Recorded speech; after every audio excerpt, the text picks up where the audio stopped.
Wimbledon starts tomorrow. We've already had just a flurry of news out of her home slam. Emma Raducanu unfortunately had to withdraw. Serena Williams, 44 years old, she is making a return. And we had one of the most significant doping rulings over the past few years. Let's go ahead, get on into it. This is the Tiebreak Pod. Kicking off, unfortunately, news just came out a couple hours ago via Instagram. Emma had to withdraw from her home slam from Wimbledon. She had been scheduled to open up tomorrow afternoon, and ended up a scan that she had revealed that a leg injury that she has been managing, playing through, pushing through, had turned into a stress fracture. Been advised to stop pushing through. So super disappointing. This is the second time that she's had to withdraw from Wimbledon. She had had surgery back in 2023 on her wrist and ankle. And now here in 2026, having to withdraw for an injury. So super disappointing. It's been a injury-stricken season for her. She missed a ton of the clay court season just with an illness. Had been sidelined right after Indian Wells. I don't know if her ramp up at the Queen's Club had been played a part here. She had played back-to-back matches, 4 or 5 matches in a row. So I'm not sure if, 5 days straight of competitive tournament sessions could have been played a role. I don't know. I'm not a doctor. They know a whole lot more than me. Wishing her a speedy recovery. I can't imagine how disappointed she must be, especially with grass being one of, if not her best surface. She'd reached the 4th round twice. So very disappointing, and wishing her a speedy recovery. So British tennis, they lost their biggest home draw, but there's still a story here. In the bottom section of the draw is Serena Williams making her return, making her singles return. She's been granted a single wild card here in Wimbledon. Her first slam appearance since the 2022 US Open. It's been almost 4 years. And her first round opponent is no pushover. If anyone remembers the episode, me and Steve, that I had Steve on here, talking about some of our top players that we were high on, Maya Joint had been my pick, and she faces off against Serena Williams on Tuesday. We have a 20-year-old playing someone over double her age. It's going to be exciting. Interested to see. Serena had some good momentum at Queen's Club, playing some doubles with Vicky Mboko. Unfortunately, ended up Mboko had to withdraw as well, suffered a pretty bad injury, so wishing her a speedy recovery as well. So we did not get to see what happened with her and Vicky's doubles campaign at the Queen's Club. We're going to get to see Serena play doubles here at Wimbledon, though, with someone that a lot of people will know very well in Venus Williams. Is their first slam doubles reunion in years. It's good. It's a blast from the past. I did want to talk. I saw this on Twitter yesterday, and Iga Swiatek talking about Venus Williams. A quote from her was, "She was like the first person on BTA to hold the door for me for like 10 seconds for me to walk. I was a nobody. I was like, wow, Venus Williams just held the door for me." So that's kind of starstruck, and can't imagine that intimidation of seeing one of the Williams sisters and having them hold the door and having to hit that awkward half jog of, "You gonna hold it? Oh, okay, I need to get over there real quick." So back to Serena. I mean, 7 Wimbledon championships, 23 Grand Slam singles champions. Here at Wimbledon, she is 98-14. She is 2 wins from hitting a century. She's only hit that at the US Open. Can she do it? She has a heck of a test in round 1 with Maya Joint. So if she can get through that, who knows? I have no idea. I have no prediction. I would not be surprised to see her put together a nice run. I also wouldn't be surprised for her to crash out in the first round of singles and doubles. Grass is probably the hardest surface to return on. Inconsistent bounces. So we're going to have to wait and see. She's not really been a factor in a slam for 5 years. We just sit here, wait. Djokovic, I know he came out and said her comeback was inspirational. I think she had gotten to see Grigor at one point. I know her and Grigor are very good friends. Mira Andreeva said she wouldn't want to play against her, which again, kind of that being in awe of such a legend. I don't know why she wouldn't want to play her. I think Mira's top talent, but yeah, again, that intimidation. Could not imagine. I know Serena described it as not every day Wimbledon holds a wild card for somebody, and she just really had not been expected to play again. Talked about, and which I remember Roger Federer talking about this as well. Part of the decision was about her daughters and them getting to watch her compete. Federer had said the same thing about his kids. So hopefully she can win a match or two, and either on doubles or singles, and make a little run and bring some excitement. So yeah, I don't know if this is just going to be kind of a testimonial, bit of a victory lap appearance, or can she actually make some noise? So wait and see. Don't know if this could be part of a bigger plan of, I mean, Los Angeles Olympics are 2 years away. Maybe a little doubles run with Venus.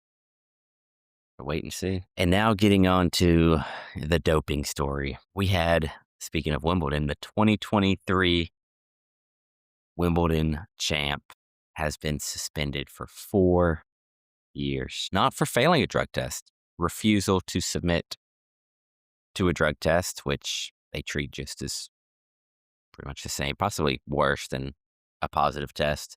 Because if they didn't, you got to think someone who knows they might be positive. It's like, well, I'm going to fail regardless. Say that it was half the suspension or something. I'm like, I'm just going to decline giving a sample. So yeah, really, really interesting. With over the past couple years, some of the high profile names that have gotten off easier, so to speak, when it comes to doping and, positive test. And I don't want to get into that because I don't know enough. Marketa Vondrasova, she's banned until June 21st of 2030. Not good for her. I know she had gotten on Instagram pretty much after and was talking about how they're required to be home for a specific hour for doping control. And she always does that every day, and claimed that a tester arrived at 8:15 in the evening, told her that that time did not matter. She must be tested right now. Felt that it was an intrusion to privacy. And yeah, not happy there. I do know that you can be tested outside of your window. That's just the window you have to be there. So maybe she was ignorant of the rules. I don't know. It's super disappointing for her. If she's truly clean, she'd said, I've never doped. I've never had a positive test. Noted that she'd been tested again 3 days later and it came back negative. None of it addresses why did she refuse it in the first place. I don't know. I don't know what was going through her mind. If she was truly clean, why not take the test? Why not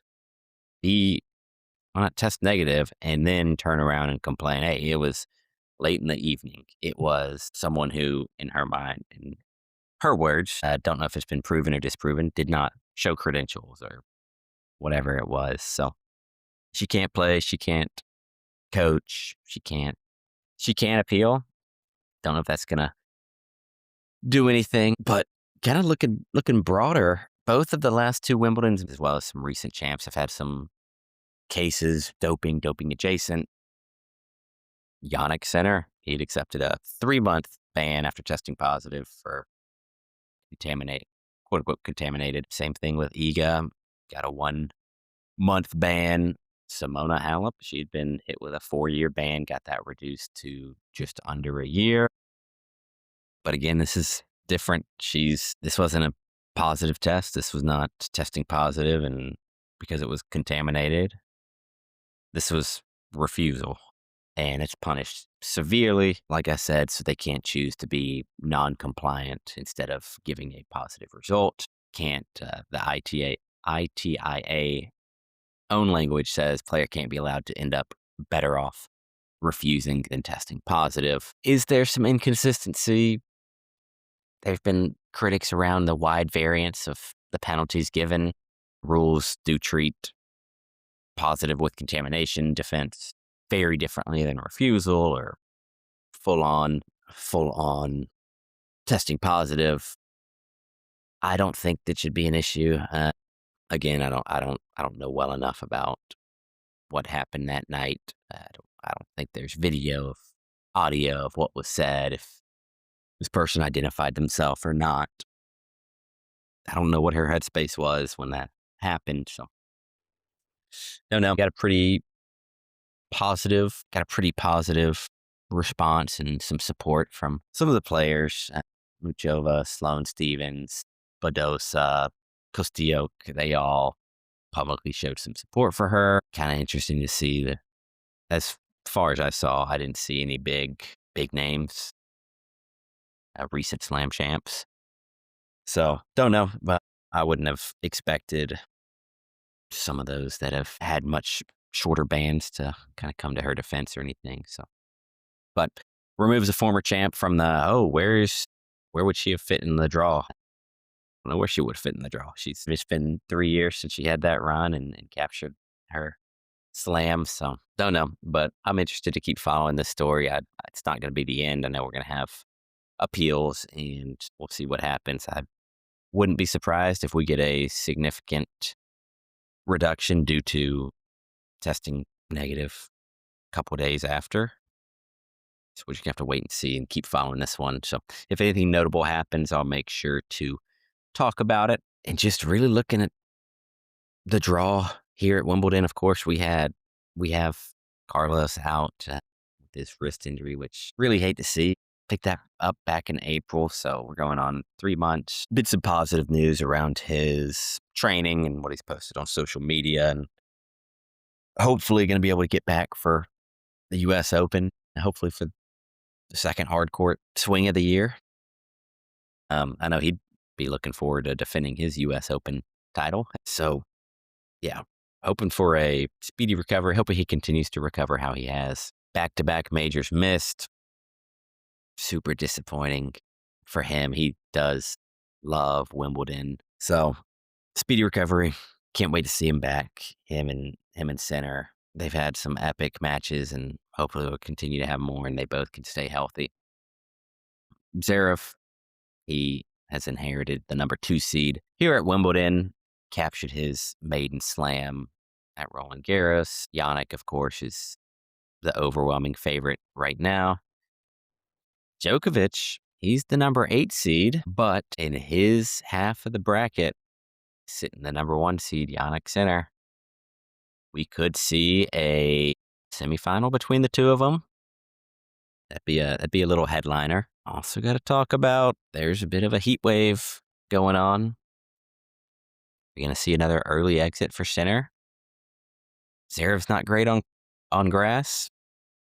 We could very easily see not just another unique slam winner for this year, but we could see another first-time slam winner.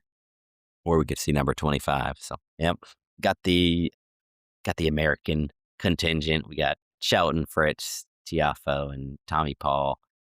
They have, again, similar to Roland Garros, they have a pretty open road to get into the second week than they would have had if Alcaraz was in this tournament and on that side of the bracket.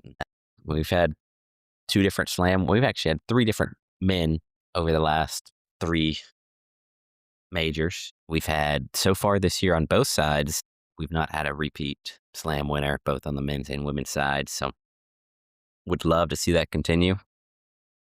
it looks pretty confident it'll continue on the men's side with obviously Carlos not being there, and as I mentioned, Serev's not a strongest surface here. And looking at the men's side, we've had some players who've had some pretty good slam runs this year.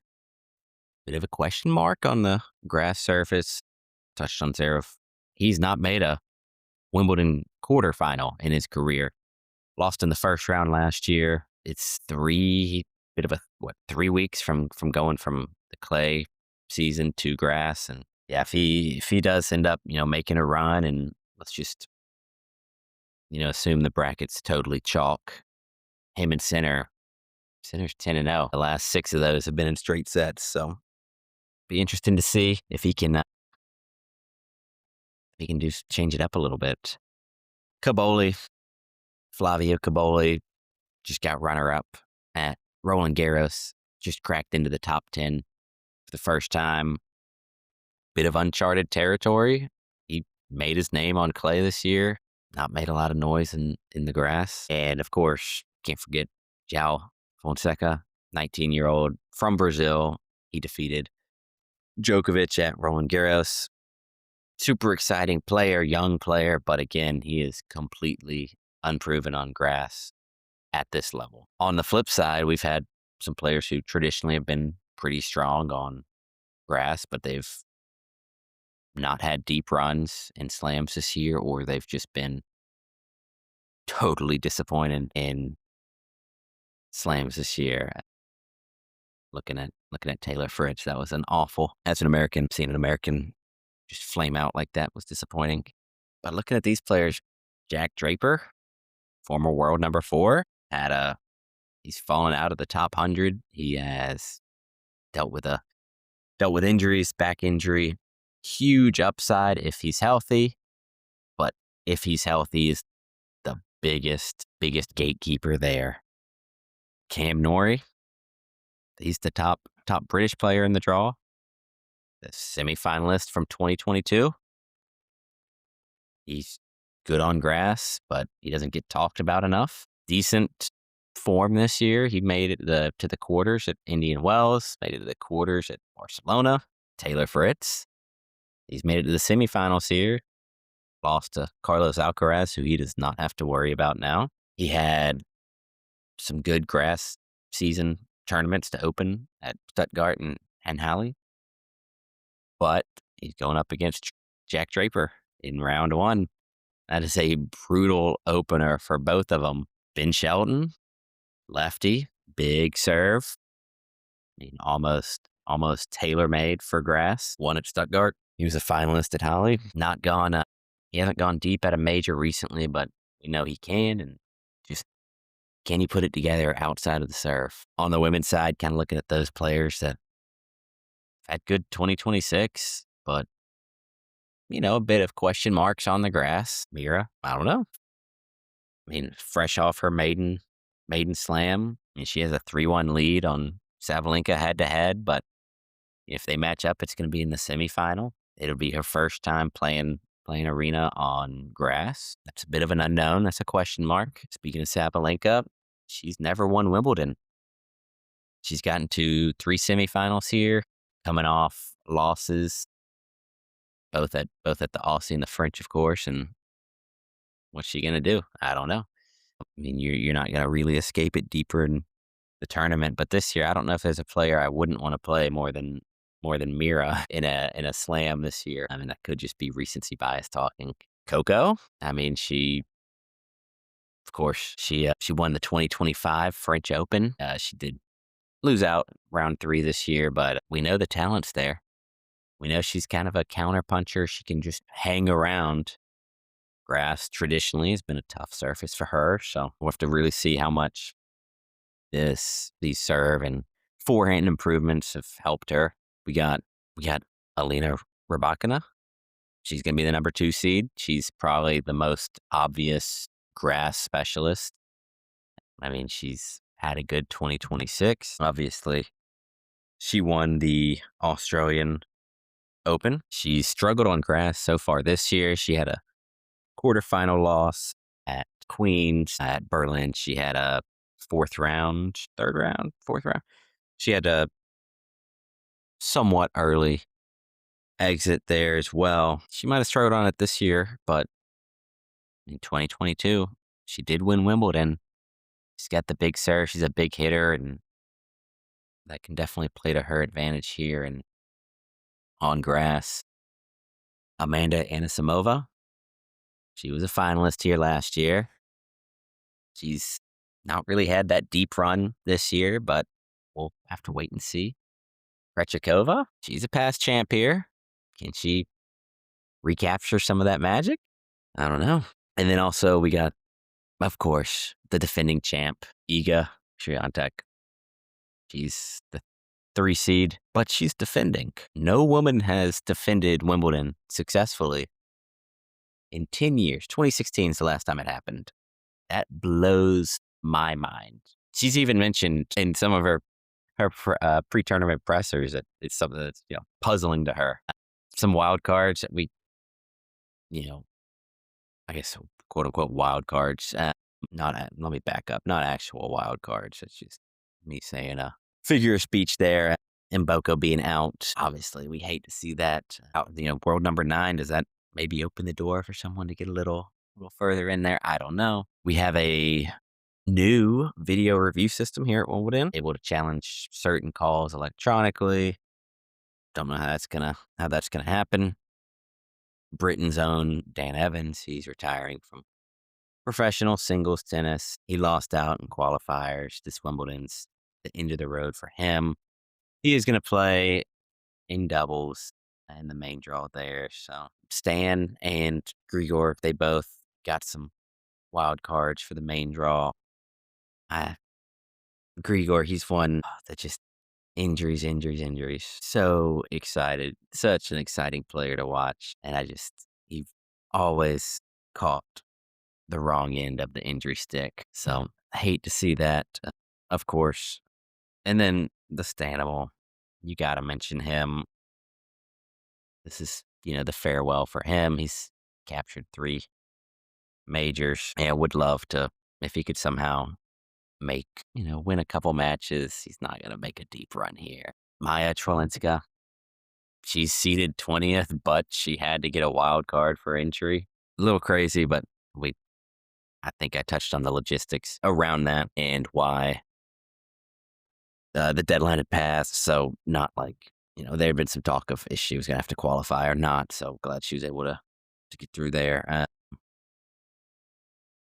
So 2026 Wimbledon, we got some record prize money. We're up 20% year over year. Largest single year increase in tournament history. Total prize money is £64.2 million. Each of the singles champs will take home £3.6 million. Last year, that number was £3 million, so 20%. I think the players would say there's still more work to do. I don't know if this is going to be enough to stave off some of the limiting press conferences. I don't know, like they did at Roland Garros, but definitely a step in the right direction. I think there's still some additional, I don't want to say pop sweeteners because they are important. More revenue split is what they were going for, but they were also going for more health guarantees. I'm not going to dive back into that. And let's just go ahead, close it up. And I want to talk about who do I think is going to win on the men's side? Who do I think is going to win on the women's side? Maybe a little dark horse on each side. How far does Serena actually go? As magical as it would be to see her make a run to the 4th round, see her make a run to the quarters. She's going out in round 1. Maya joint. It's a symbolic passing of the torch right there. I don't think she's going to go too far. We'll have to wait and see. Of course, I would, as an American, would love to see her, hey, she still got it. We still got it. But dark horse on the women's side, I'm going to have to go with Katie Boulter. Home slam for her as well.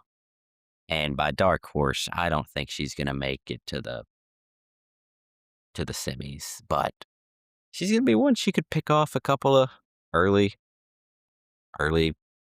wins. She could get through a first 2-3 rounds, maybe. Yeah, on the men's side, and it'll be a little boring.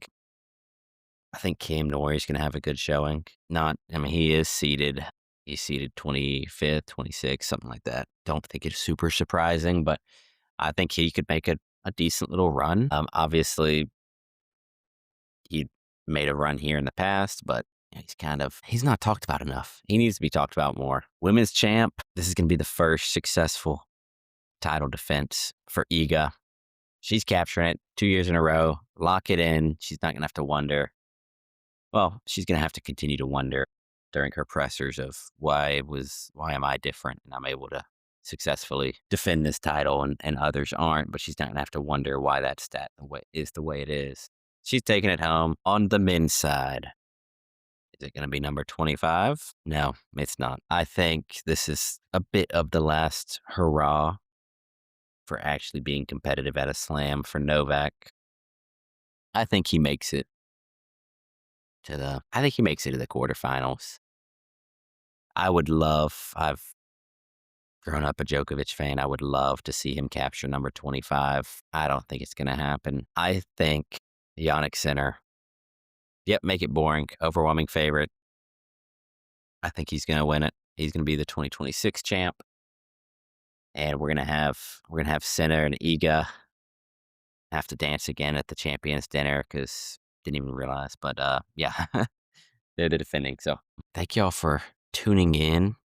Been super excited for Wimbledon, of course. It's always good to get back to the majors. And I know it's not been a long break since Roland Garros finished up.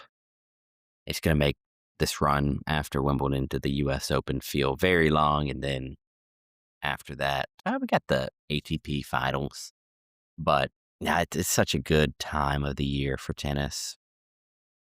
Getting off of Roland Garros, going from the orange clay to the grass season. Growing up, it's when I was out of school, so it was always very fun to be able to watch tennis pretty much anytime. So can't wait. We will be back to react after round one. Should have an episode on Tuesday. Thank you for tuning in. Major tennis is back. Wimbledon is upon us. One of the best fortnights of the year. So take it easy. Catch you on the next one.